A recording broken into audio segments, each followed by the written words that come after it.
Geniuses don't get their ideas for Uber, Amazon, the electric bulb, Tesla, Shakespeare, the polio vaccination, SpaceX. Great ideas don't come from the intellects. They don't come from the neocortex reasoning and thinking.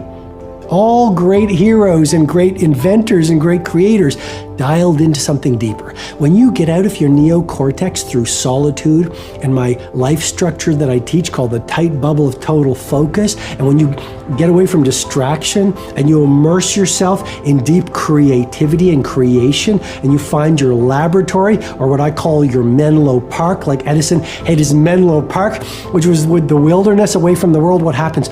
The prefrontal cortex gets silent, and it's called transient, which means temporary, transient hypo, small frontality. The neocortex, the seat in your brain of thinking, actually shuts down for a short period of time. This is profound information and will confirm your brain is built for genius. But if you don't do the right things, you're not going to be able to allow the genius to see the light of day. The hardest part about change is not making the same choice as you did the day before.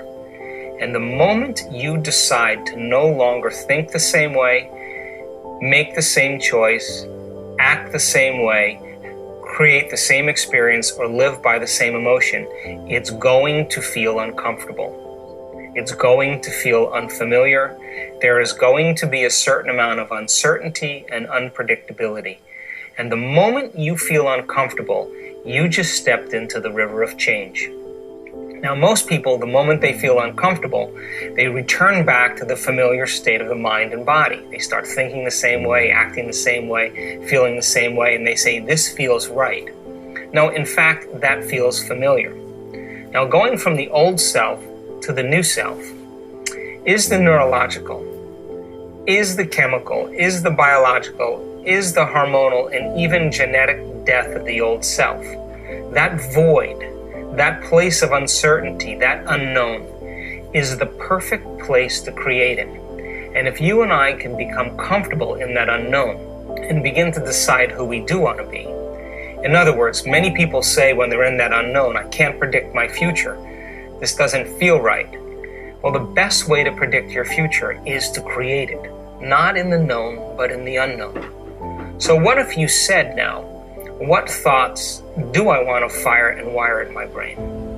What behaviors do I want to demonstrate? And if you were to close your eyes and begin to think about how you are going to act, the mere act of mentally rehearsing who you're going to be begins to install the neurological circuits in your brain to look like the experience has already occurred.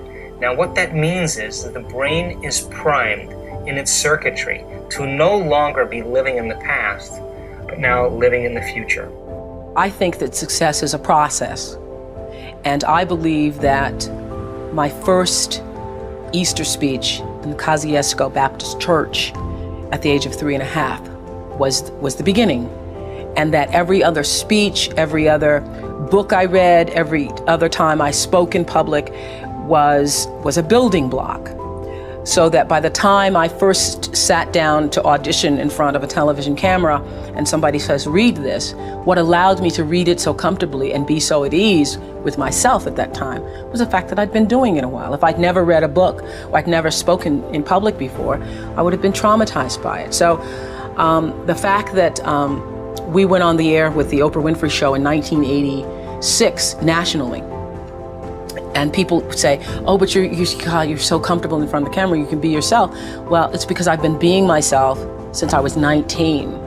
And I would not have been able to be as comfortable with myself had I not made mistakes on the air and been allowed to make mistakes on the air and understand that it doesn't matter. You know, there's no such thing to me as an embarrassing moment. No such thing. If I tripped and fell, if my bra strap showed, if my slip fell off, if I fell flat on my face, there's no such thing as an embarrassing moment because I know that there is not a moment that I could possibly experience on the air that somebody else hasn't already experienced.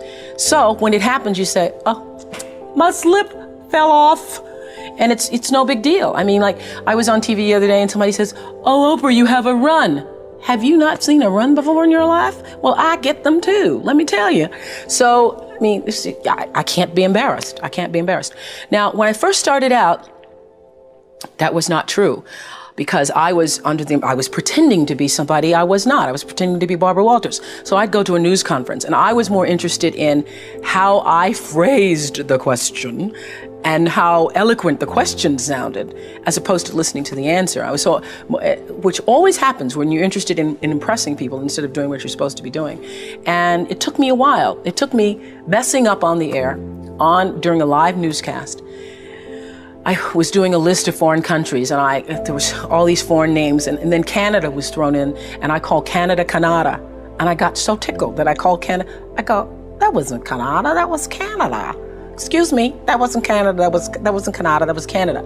And then I started laughing. Well, it became the first real moment I ever had. And the news director later said to me, well, if you do that, then you should just keep going. You shouldn't correct yourself and let people know. Well, I know, well, who's ever heard of Canada?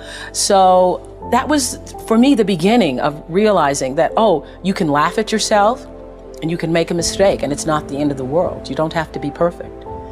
And biggest lesson for me for television, because then it didn't matter.